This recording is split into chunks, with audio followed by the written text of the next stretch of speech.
آمدم که سر نهم، عشق تو را به سر برم، ور تو بگوییم که نی نیشکنم شکر برم.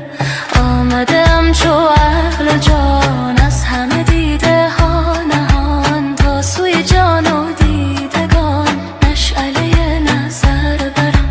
آمدم که ره زنم بر سر گنج شصنم، آمدم که سر برم سر نبرم خبر برم. گر شکند دل مرا جان بدهم به دل شکن، ور تو بگوییم که نی نیشکنم شکر برم. آمدم چو عقل و جان از همه دیده ها نهان، تا سوی جان و دیدگان مشعله نظر برم. آمدم که ره زنم بر سر گنج